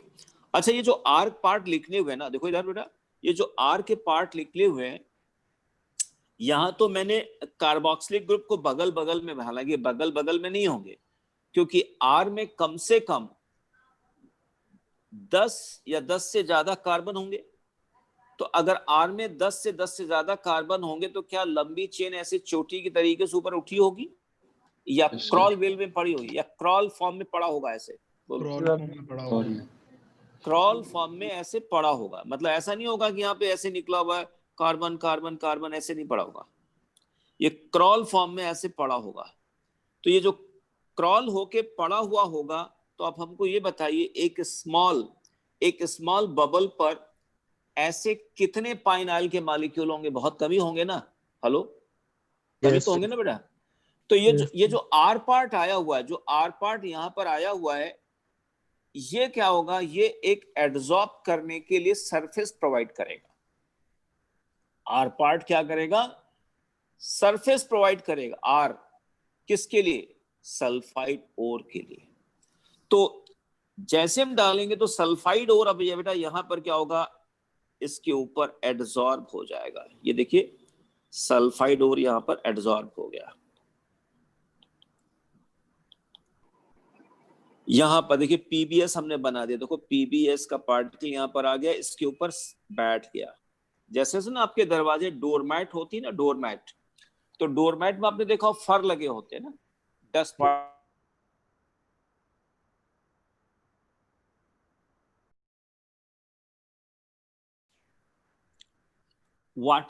वाटर किसके साथ कंबाइन कर लेगा, सिलिका के साथ, और सिलिका नीचे बैठ जाएगा।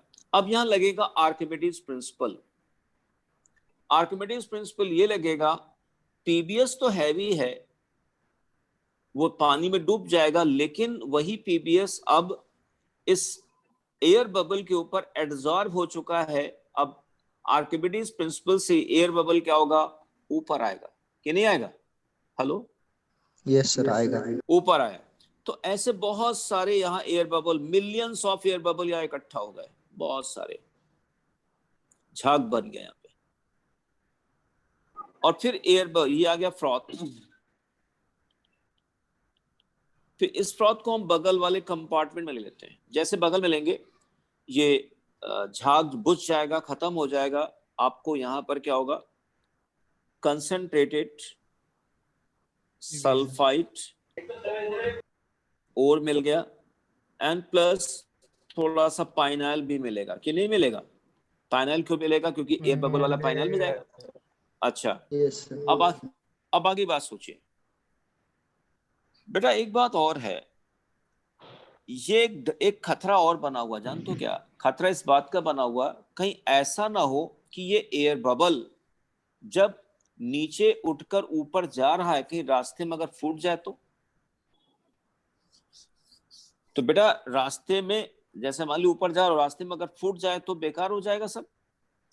तो कुछ एक सब्सटेंस ऐसा डाल दें, ऐसा सब्सटेंस डाल दें जो एयर बबल की जिंदगी को, लाइफ को लंबा बना दे, मजबूत बना दे, ताकि एयर बबल सही सलामत सल्फाइड ओर के पार्टिकल को लाद कर ऊपर आसानी से पहुंचा दे। इसलिए बेटा एक सब्सटेंस डाला जाता है जिसका नाम है फ्रॉथ स्टेबलाइजर। क्या बोलते हैं, फ्रॉथ स्टेबलाइजर डाला जाता है। ओके, अभी हमने आपको क्या बोला, फ्रॉथर, अभी हमने डाला फ्रॉथर। फ्रॉथर में क्या था, पाइन ऑयल। पाइन ऑयल ले सकते हैं, कैम्फर ऑयल ले सकते हैं। इनका क्या फंक्शन था? What the function of this? reduce surface tension. Bubbles लाना। To reduce surface tension. Surface tension of water and provide adsorbing surface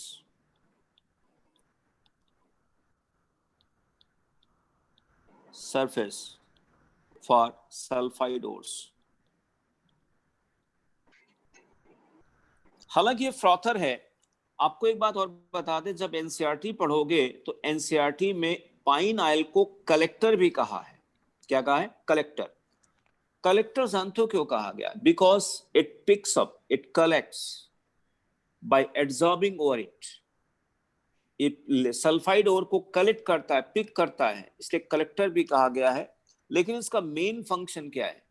collect तभी करेगा जब ये क्या होगा, अपने ऊपर एब्सॉर्ब करके इनको फ्रॉथ के लेवल तक, सरफेस तक पहुंचाए।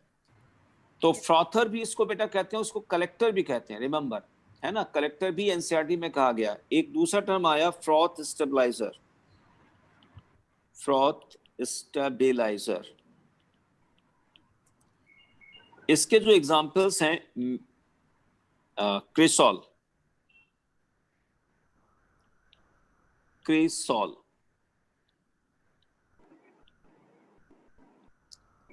क्रिसॉल होते हैं, अमीन्स होते हैं। इनका फंक्शन क्या होता है? They increase stability of air bubble. ठीक है ना? They increase stability of air bubble. Okay, कैसे फंक्शन करेगा मैं आपको समझाता हूं। जैसे मान ली ये दोनों, ये पाइन ऑयल है और ये यहां पे वाटर लेयर है। ठीक, तो मान ली से अमीन लिया, तो अमीन में क्या होगा? ये पाइन ऑयल हाइड्रोफोबिक पार्ट है, NH और H। तो ये जो मान लिया हमने एनिलीन डाला, तो एनिलीन का जो हाइड्रोफोबिक पार्ट है, बेंजीन वाला पार्ट है, उसने पाइन ऑयल के R पार्ट के साथ कंबाइन कर लिया, और जो NH2 पार्ट है उसने कंबाइन कर लिया किसके साथ में? वाटर के साथ कंबाइन कर लिया। और इस तरीके से दोनों एक दूसरे के कांटेक्ट में आ जाते हैं। जैसे मान लीजिए इधर देखिए, जैसे हमने ये बनाया था, आपको देखिए, मान लिया ये पाइन ऑयल का, ऐसे सोचिए कि अगर ये पाइन ऑयल का पार्ट, इसको वैसे मान ली यहां अगर हम बनाना चाहे तो इसको ऐसे बनाएंगे। ये जो R पार्ट है ना, ये R पार्ट कंबाइन करेगा बेंजीन न्यूक्लियस के साथ, इसके साथ, और ये यहां से NH2 निकला हुआ ये इसके साथ कंबाइन कर लेगा O के साथ, और ये यहां पर आए। इससे क्या होगा? R पार्ट को ये वाटर के साथ एसोसिएट करेगा, जिससे पाइन ऑयल का कोई भी मॉलिक्यूल वाटर के सरफेस को छोड़कर बाहर नहीं जाए। अदरवाइज क्या होगा? बबल बर्स्ट कर सकता है। इस तरीके से काम करता है। फिर बेटा एक काम और होता है, जरा सोचिए कि मान लिया एयर बबल बन तो गया, देखो, लेकिन उसका अपवर्ड मोशन, यानी बहुत तेजी से ऊपर नहीं जा रहा है, बहुत धीमे धीमे मूव कर रहा है। तो हम तो ये चाहते हैं कि एयर बबल बने, बहुत सारे सल्फाइड और उस पर एब्जॉर्ब हो गए, तुरंत एकदम से ऊपर पहुंच जाए, जैसे लिफ्ट जाती है ना। तो इसके लिए एक सब्सटेंस डालते हैं जिसका नाम है इथाइल ज़ैंथेट, और इसका नाम है कलेक्टर कहा जाता है। क्या बोला जाता है? कलेक्टर। नेक्स्ट है बेटा कलेक्टर। इसमें सोडियम और पोटेशियम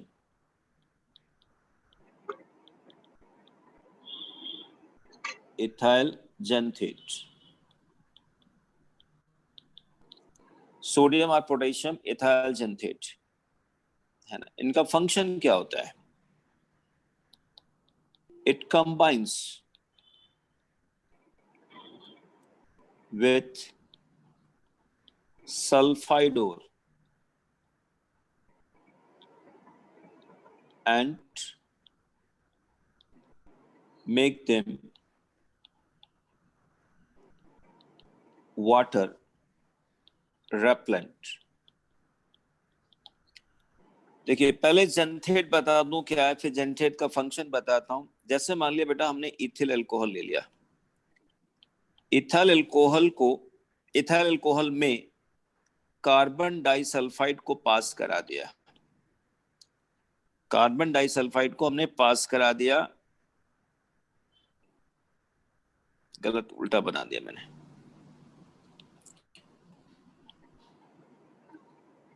सॉरी, कार्बन डाइसल्फाइड को हमने इथेनॉल में पास करा दिया. क्या होगा यहाँ पे, इस तरीके से एक्शन होगा यहाँ पे, डबल बॉन्ड एस, सॉरी क्या हो रहा है, कार्बन एस माइनस के प्लस, ठीक ऐसे अटैक करेगा, और यहां से O C2H5 बन गया. तो इसका नाम हो गया पोटेशियम इथाइल जेंथेट हो गया. ठीक है ना. अब देखिए यहां पर क्या हुआ बेटा, जैसे अभी हमने आपको बनाया था इस तरीके से, ये वाटर लेयर हो गई, ये पाइना लेयर हो गई,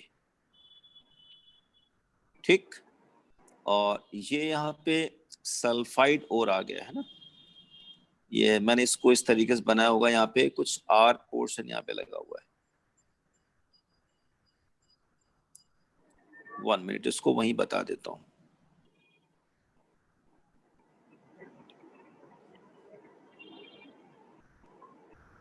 ये वाला आ गया, देखिए ये बेटा पीबीएस आया. अब पीबीएस यहां से क्या होगा, पीबीएस कंबाइन करेगा किसके साथ में, ऐसे आ गया, ये सल्फाइड इसके साथ एसोसिएट होगा, सल्फाइड हो गया, और फिर यहां से सी सल्फाइड हो गया, देन सी, और उसके बाद डबल बॉन्ड एस, और यहां पर आ जाएगा आर. दिख रहा नहीं दिख रहा आपको, हेलो, नहीं दिख रहा बेटा, यस क्या है सर. सर? नहीं दिख रहा, इधर ले लूं, बाहर ले लूं, दिख रहा है सर। दिख रहा दिख है, रहा था. ओके ओके, फिर यहाँ से यस ओके ओके, मैं दोबारा बता देता हूँ. ये जो सल्फाइड है ना, जैसे पीबीएस आया, देखो यहाँ बता देते पीबीएस, अभी था जेंथेट, यहाँ पर एस आ गया, एस एंड कार्बन एस और ओ ई टी. ठीक है बेटा, ये माइनस हो गया, तो ये इथाइल जेंथेट ने क्या किया, पीएस कंबाइन कर लिया. तो जैसे कंबाइन किया, ऐसा करता हूं मैं इसको हटा देता हूं, थोड़ा सा आपको अच्छा लगेगा, मेरे को थोड़ा समझाने, इसको हटा ही देता हूं तो सही हो जाएगा, बस इतना हटा देता हूं.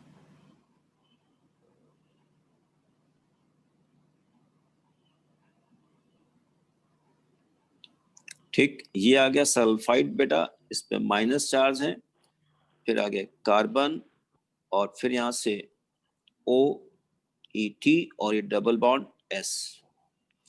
तो अब आप क्या देख रहे हैं बेटा, ये इथाइल जेंथेट ने पीबीएस के साथ अट्रैक्ट हो गया. अट्रैक्शन यहाँ पे वीक टाइप का होगा, एक्चुअली लेड का Z-F2 अच्छा होगा, तो ये लेड सल्फाइड के साथ बॉन्ड बना लेगा. तो अब देखिए ये पूरा पोर्शन, ये वाला पूरा पोर्शन क्या हो गया, हाइड्रोफोबिक हो गया. क्लियर हो गया. हाइड्रोफोबिक का मतलब वाटर से दूर जाएगा, हाइड्रोफोबिक हो गया. तो जब ये बेटा ध्यान दीजिए, ये जो हमने ऐसे टब यहाँ पे बनाया था, ये जो इस तरीके से टब बनाया था, और यही जब वहां पर मान ली ये एयर बबल यहाँ पर है, अब इसके चारों तरफ यहाँ पर हाइड्रोफोबिक पार्ट आ गया है, तो ये पानी से दूर जाएगा या पानी की तरफ आएगा, दूर जाएगा। पानी से दूर जाएगा. लेकिन यहाँ एक डाउट आ रहा होगा आपका, डाउट ये आ रहा होगा कि यार एक एयर बबल पर इतना सारी चीजें हमने लाद दी हैं, यार एयर बबल उठेगा कैसे? नहीं लगता ये आपको? तो है सर, कितना कुछ डाल दे उस बबल पे बाप रे इसके ऊपर लाद दिया, बिल्कुल ये लगा दिया, वो लगा दिया, उठेगा, अब उठेगा। एयर बबल अब उठेगा कैसे? बहुत सिंपल तरीका, मैं आपको समझाता हूँ।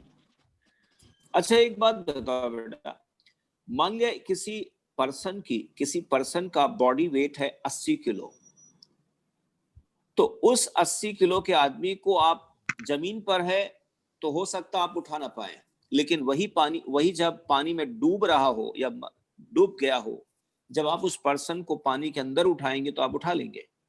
Yes sir. बोलिए सही, सही है ना? उठा लेंगे। ओके, तो अब यहीं पर आपने देखा होगा इस वेसल के अंदर मैं एयर को फ्लो कराता हूं, एयर को फ्लो कराता हूं। एयर फ्लो कराने से जानते हो क्या होगा? जैसे हम इस सॉल्यूशन के अंदर एयर को फ्लो कराएंगे तो एयर थ्रस्ट मिलेगा, और उस एयर थ्रस्ट से ये एयर बबल क्या होगा, किधर जाएगा? अपवर्ड मूव करेगा, अपवर्ड मूव करेगा। और पानी से दूर, तो पानी से दूर अगर जाएगा तो उसको जगह कहां मिलेगी? ऊपर की तरफ, ऊपर भागेगा। और एक और बात बेटा, एयर बबल के थ्रस्ट से फूट न जाए इसलिए फ्रॉथ स्टेबलाइजर लगाया जाता है, और पानी से दूर तेजी से भागे इसलिए कलेक्टर लगाया जाता है। और एड्सॉर्ब कैसे होगा, वो उसके लिए एड्सॉर्ब कैसे होगा, सरफेस एयर बबल कैसे बनेगा, उसके लिए हमने फ्रॉथर लगाया। तो 3 चीजें हमने आपको बता दी। अब चौथी बात यहाँ पर ये है, सर टाइम हो गया। अरे हो गया क्या? एक और बात सर थोड़ी सी हो गया, सुन लो, ऊपर हो फिर गया। 7 बजे कितने बजे क्लास होती? 7 बजे से। Hello hello, yes sir.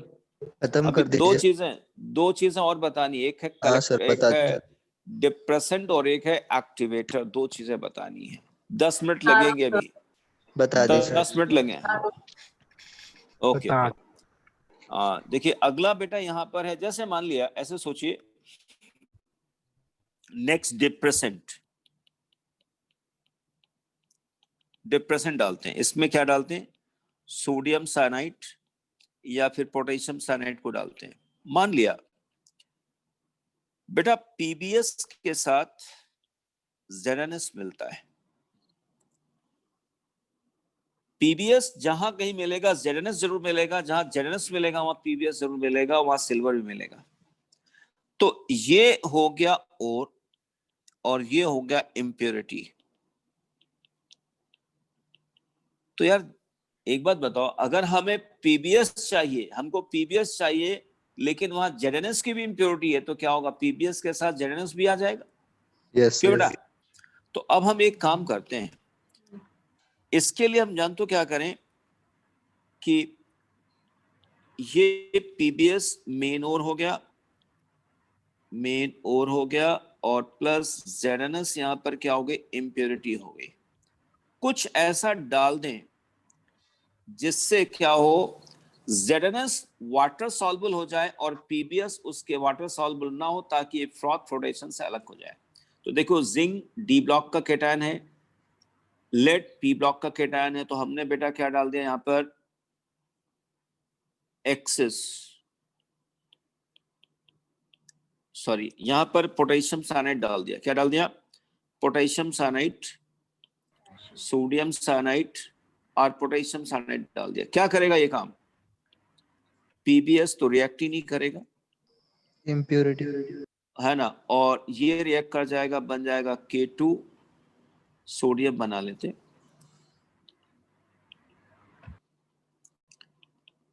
Na2 Zn Cn whole 4 plus Na2S। Soluble हो गया, है ना, सॉल्युबल। इसको हमने क्या किया? Taken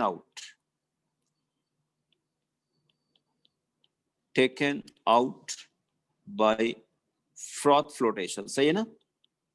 Yes. Yes sir. Flotation, froth flotation करा के बाहर निकाल लिया। अब जरा सोचिए बेटा कि जिस इंडस्ट्रिस्ट ने ओर के पैसे दिए हैं, तो ये जो सॉल्युबल हो गया इसको फेंक थोड़ी देगा, वो सोचेगा इससे जिंक भी तो निकाल लें हम। तो जिंक निकालने के लिए काम करते हैं इसमें, हमने कॉपर आयन को डाल दिया। कॉपर आयन को जब डालते हैं तो वापस यहाँ पर ZnS मिल जाता है और यहाँ पर क्या बन जाएगा, CuCN प्लस सैनोजन गैस मिलेगी और इसको क्या होगा, taken out bye next froth flotation.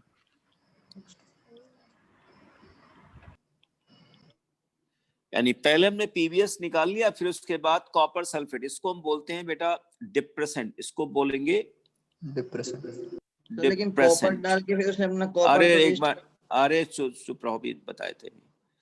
इसको बोलेंगे बेटा copper sulphate, oblique copper sulphate, इसको बोलेंगे एक्टिवेटर,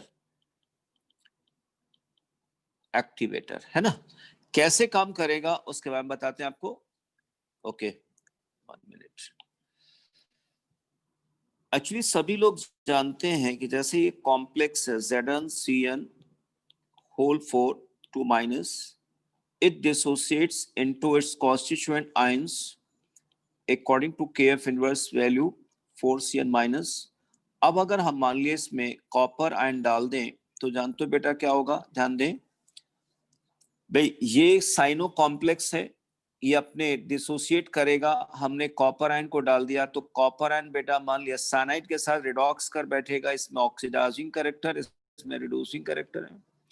तो ये क्या करेगा, कॉपर रिड्यूस कर देगा, सॉरी ऑक्सीडाइज करेगा और अपना रिड्यूस होगा इसमें N प्लस सैनोजन गैस बनी और ये बन गया 2KCN और बन गया यहाँ पर क्या, जिंक। लेकिन ध्यान दीजिए यहीं पर सोडियम सल्फाइड था, तो ये जो है सोडियम सल्फाइड के साथ कंबाइन करके ZnS बना देगा। अब ये तो हमने फ्लोटेशन से ले लिया, लेकिन ये ध्यान दीजिए जो CuCN हमारा रह गया, जो CuCN बेटा रह गया, ये तो गैंग के साथ चला गया। तो एक काम करते हैं, इसमें थोड़ा सा हमने एक्सेस KCN डाल दिया या सोडियम साइनाइड डाल दिया। अब क्या बन गया, CuCN होल 4 बन गया 3 माइनस, इसका इलेक्ट्रोलिसिस करा दें, कॉपर डिपॉजिट हो जाएगा एट कैथोड, ठीक है ना। तो हमें कॉपर वापस मिल जाएगा, इस तरीके से हमें कॉपर वापस मिल जाएगा और जिंक भी वापस आ गया। तो इस तरीके से बेटा हमने क्या किया, अच्छा पहले डिप्रेसेंट डालेंगे, ध्यान देना डिप्रेसेंट डालेंगे, एक्टिवेटर नहीं डालेंगे। एक्टिवेटर तब डालेंगे जब पूरा का पूरा PbS निकल जाए, यही तो है ना बेटा, हेलो, यस है ना। और अच्छा एक और यहाँ पर है जो NCERT में लिखा, वो भी हम आपको बता दें। ऐसा भी तो कर सकते हैं कि हम डिप्रेसेंट ना डालें, कहाँ गया, डिप्रेसेंट हम ना डालें, डिप्रेसेंट की जगह ये जो डिप्रेसेंट डाला ना बेटा, इसकी जगह हम पाइन ऑयल पर कंट्रोल कर लें। किस पे, पाइन ऑयल पे कंट्रोल कर लें। अगर हम पाइन ऑयल कम डालेंगे, पाइन ऑयल अगर हम कम डालेंगे तो हमको बताओ दोनों एड्सॉर्ब होंगे क्या, दोनों की एड्सॉर्बिंग रेट सेम होगी, अलग अलग होगी, अलग अलग होगी, क्योंकि ये इसका अमाउंट ज्यादा है, इसका अमाउंट कम है, इसका मास ज्यादा है, इसका मास कम है। तो मास ज्यादा है, ज्यादा अमाउंट है, तो PbS एड्सॉर्ब प्रेफरेबली करेगा ओवर ZnS। तो either we add sodium cyanide or we can also separate out PbS preferably by adjusting the amount of pine oil to water। तो 5 बेटा रिएजेंट आ गए, frother, froth stabiliser, collector, depressant and activator. Concept पूरा froth flotation खत्म हुआ। तो आपको क्या पढ़ना है इसमें, मैं आपको बता दूं, इतना डिटेल से वहां पूछा नहीं जाएगा। क्या क्या पूछा जाएगा, पाइन ऑयल का क्या काम है, फ्रॉथ स्टेबलाइजर का क्या काम है, फ्रॉथ स्टेबलाइजर कौन होगा, डिप्रेसेंट कौन है, क्या काम, क्लीवेटर पूछा ही नहीं जाएगा, ठीक है ना, क्योंकि एनसीईआरटी में फ्रॉथर, फ्रॉथ स्टेबलाइजर, डिप्रेसेंट सबके बारे में लिखा है, पढ़ना इसको एनसीईआरटी से तुम लोग, ठीक है। Hello, yes sir. हाँ, बाकी अगले क्लास में, ठीक है। सर साइड से दिखा दो। कौन सी बेटा, ये वाली? सर स्टार्टिंग से दिखा दो। स्टार्टिंग से दिखा दो। स्टार्टिंग में तो सबसे पहले मैंने ये लिया, फिर हमने ये लिया। आज तुम लोग की क्लास नहीं क्या बेटा? नहीं होती सर। अरे वाह, क्या बात है। तो तुम्हारी क्लास में ऐसा ना क्या करो, नहीं सर।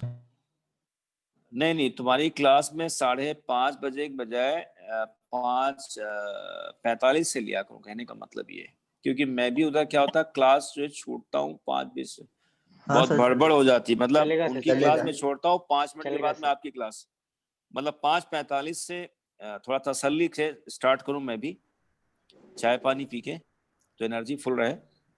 यस सर, चलेगा। एक्चुअली क्या है, क्योंकि वो लोग जो हैं 13 वाले हैं, उनको पढ़ाने के बाद ये आ गया बेटा, इसके बाद ये आया, फिर ये आया। सर टेस्ट में मेटलर्जी का पूछेंगे? हाँ, मेटलर्जी में आएगा बेटा, बहुत सिंपल।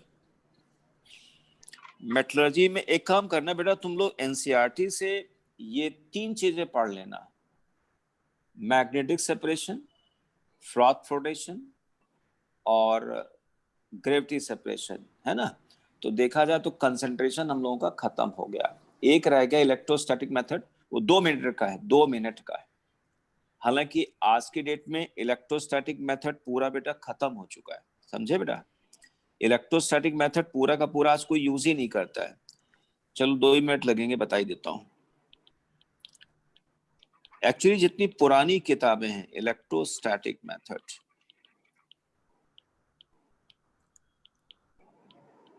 ठीक, separation of ZNS from PBS, actually इस पर बेस्ड है ZNS not good conductor, not good conductor, conductor, और PBS क्या है, गुड कंडक्टर, गुड कंडक्टर है ऑफ इलेक्ट्रिसिटी, इलेक्ट्रिसिटी, ठीक है ना। आप ऐसे सोचिए, अभी हमने बताया कि गैलेना यानी PBS के साथ ZNS की इम्प्योरिटी मिलती है, तो एक काम करो आप, गैलेना को क्रश करा लिया, सुनो उसको, गैलेना को क्रश कराया और उस पाउडर्ड गैलेना में हमने थोड़ा पानी डाल दिया, और पानी डालने के बाद इस जो एक पेस्ट बना लिया, और उस पेस्ट को हमने एक मेटालिक रोलर के ऊपर चिपका दिया। अब उस मेटालिक रोलर को मान लिया हम एक प्लेट के पास ले जाते हैं जिसपे पॉजिटिव चार्ज लगा हुआ है। इससे पहले हम रोलर को चार्ज कर लेंगे। क्या किया हमने, क्रस्ट ओर को पानी में डाल के उसका पेस्ट तैयार किया, उसको मेटालिक रोलर पे चिपका दिया, और उसको हमने किसी चार्ज, मान लिया पॉजिटिव चार्ज से चार्ज कर दिया, और फिर हम उसको एक पॉजिटिवली चार्ज प्लेट के पास ले जाते हैं। तो क्या होगा बेटा, कौन सा पार्टिकल बहुत तेजी से रिपल्शन करके दूर गिरेगा, कौन पास में गिरेगा? ZNS दूर।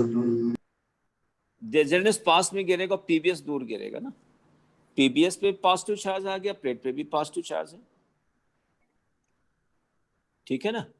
ZNS बहुत अच्छा इस तरीके से अलग करते हैं। हालांकि बहुत जो पुरानी किताबें उनमें ये मेथड मेंशन है, लेकिन जब से फ्रॉथ फ्लोटेशन प्रोसेस आ गया, वही, क्योंकि पूछा तो नहीं जाएगा, जस्ट फॉर इंफॉर्मेशन मैंने आपको बताया है, ठीक है ना, क्योंकि उसको पूछने के लिए बहुत सारी चीजें भी हैं उसके पास, है ना, और एनसीईआरटी से बियॉन्ड जाएंगे भी नहीं वो लोग मेटलर्जी में, है ना। ठीक है बेटा, तो कंसंट्रेशन खत्म, अगले क्लास में हम आपको पढ़ाएंगे, नहीं लीचिंग वाला बताएं, केमिकल वाला मेथड बताएंगे। Okay. Okay, dear students. Okay. Bye, sir.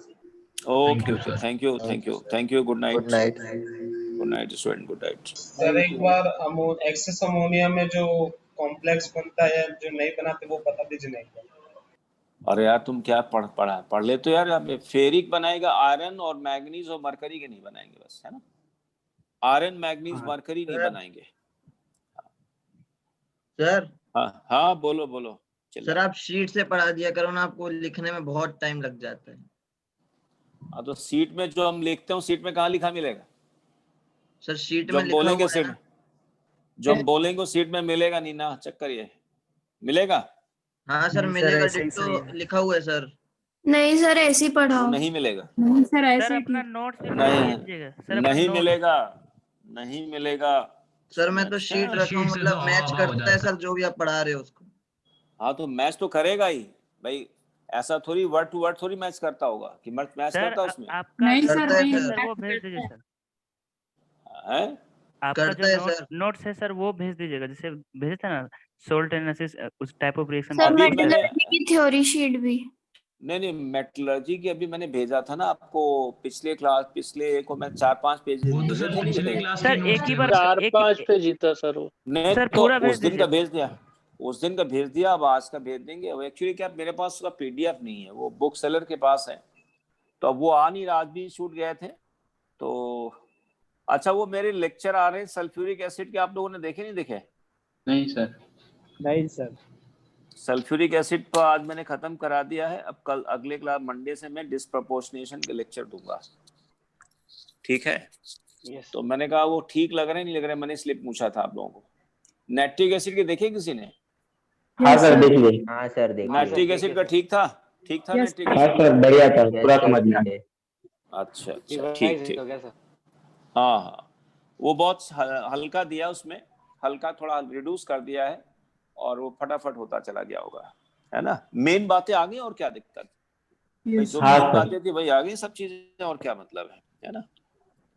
तो अगले क्लास में बाकी हम लोग टेस्ट पढ़ें और पेपर डिस्कस करेंगे और वो करेंगे, है ना।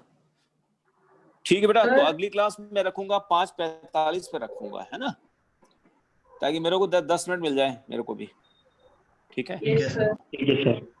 ओके बेटा, सर बाय। सर एक डाउट।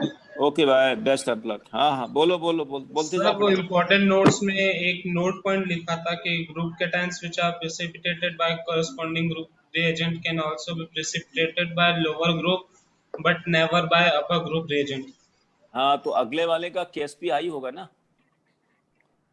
सेकंड ग्रुप में जो पीपीटी बना रहा है, सेकंड ग्रुप का जो पीपीटी बना रहा है वो थर्ड वाला थोड़ी बना लेगा सेकंड में। अगर थर्ड वाला सेकंड में बना लेता तो फिर फायदा क्या हुआ? जो हम ग्रुप 2 में यूज कर रहे हैं वो फर्स्ट में भी यूज कर सकते हैं। अच्छा बेटा, ओके सर। हाँ ये सर? मतलब है।